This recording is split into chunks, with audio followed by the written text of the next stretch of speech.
Bonjour à tous, j'espère que vous allez bien. Dans cette deuxième vidéo, nous allons continuer le travail commencé dans la première séance sur le même texte. Après la compréhension globale, nous allons approfondir la leçon à travers 3 points.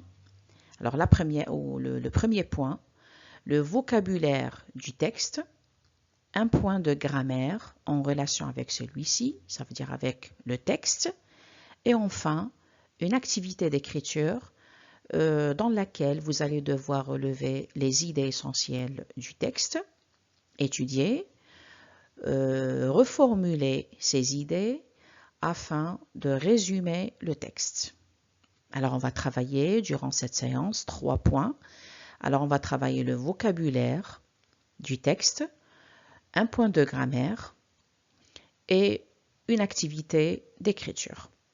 Alors, je vous conseille vivement de revoir la première vidéo avant de poursuivre celle-ci et de voir ou bien consulter le corrigé modèle que j'ai publié dans mon canal Telegram, dont le lien se trouve où il est indiqué dans la description de la vidéo, ou bien je l'ai affiché ou je l'ai publié sur ma page Facebook Clé du français. Prenez vos cahiers, restez concentrés et commençons.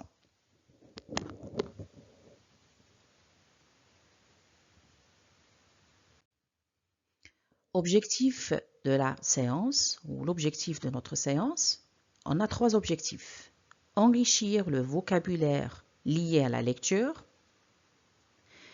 étude de la langue et activité d'écriture. Ça veut dire développer la production écrite chez l'élève. Premier exercice, vocabulaire relationnel.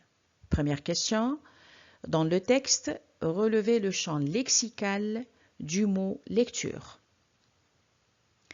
Dans le texte. Alors là, c'est à vous de donner le synonyme des mots aventure et héros. Alors les 2 mots existent dans le texte, mais c'est à vous de trouver les synonymes de ces mots. Troisième question, la même chose. Donnez l'antonyme, le contraire, du mot ennemi. Quatrième question. Donnez les mots de la même famille du mot lecture. Alors, les mots de la même famille, ce sont les mots qui ont la même racine ou bien le même radical. Deuxième exercice, c'est un exercice de point de langue. Alors, première question. Dans le texte, relevez une phrase déclarative et une phrase interrogative. Deuxième question. Conjuguez le verbe lire au présent de l'indicatif avec tous les pronoms personnels. Troisième question. Dans le texte, relevez un verbe d'opinion. Je dis bien le texte qu'on a travaillé la dernière fois. Vous le trouvez dans les liens dans la description. Maintenant, quel est le type de ce texte? 2. Quelle est la visée communicative de l'auteur? Pourquoi l'auteur a écrit ce texte? Maintenant, une petite activité d'écriture ou bien de production écrite dirigée. 1.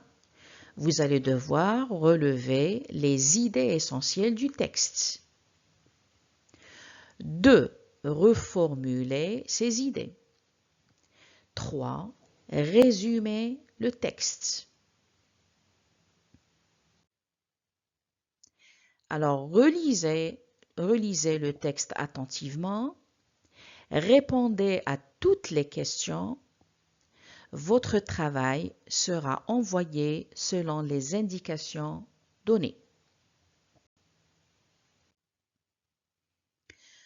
Le document PDF est disponible dans la description. Téléchargez-le et commencer l'activité. Et merci d'envoyer votre travail dans le canal Telegram. Le lien se trouve dans la description. Alors là, soit ça veut dire vous répondez dans vos cahiers, vous scannez les réponses et vous les envoyez dans le groupe discussion Telegram. Soit vous téléchargez le document PDF sur lequel vous écrivez vos noms, vos prénoms et vous les envoyez aussi dans mon canal Telegram. Alors, je le répète, bienvenue sur cette chaîne éducative dédiée à l'apprentissage du français. Je vous rappelle aussi que ici, il n'y a pas de recette miracle. Apprendre une langue demande du temps, de l'effort et de la régularité. Cette chaîne vous accompagne pas à pas pour mieux comprendre les textes, pour améliorer votre expression écrite, pour réussir vos examens avec méthode. Alors, quand je dis l'examen, alors là, je désigne le baccalauréat. C'est-à-dire, là, dans cette chaîne, on vous prépare pour réussir votre examen ou votre examen de baccalauréat. Si vous travaillez sérieusement, vous progresserez. Si vous cherchez des résultats rapides, sans effort, cette chaîne n'est pas faite pour vous. Abonnez-vous si vous êtes prêt à apprendre vraiment. Et merci et bon travail.